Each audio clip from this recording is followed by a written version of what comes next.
আমি বড় অবাক হলাম, আমার কাছে মেসেজ আসে ছেলেপেলের যে আমি কলেজে পড়ি, স্কুলে পড়ি, ভর্তি হয়েছি, দাড়িটা রাখার আমার খুব ইচ্ছা।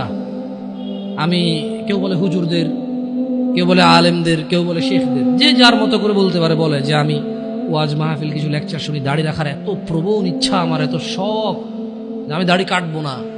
কিন্তু বলছে যে হুজুর, আমার দাদা, দাদু, আব্বা আর আম্মা একটা পরিবার এত জঘন্য হলে কিভাবে হবে?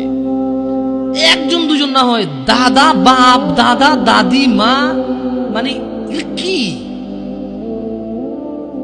আমি ওই দাদাকে বলতে চাই, তোমার বাপে মুজরা করে নাই, তোমার ঘরে টেলিভিশন ছিল না, প্রযুক্তি ছিল না, তোমারই এখন দাড়ি রাখতে মন চায় না। তুমি তোমার নাতি কি আর ছেলেকে যে দাড়ি রাখতে দিচ্ছ না, পর্দা করাচ্ছ না মেয়েদেরকে, তো যাদেরকে রেখে পৃথিবীতে চলে যাবো ওরা তো ন্যাংটা হাঁটবে গো, ন্যাংটা হাঁটবে ওরা।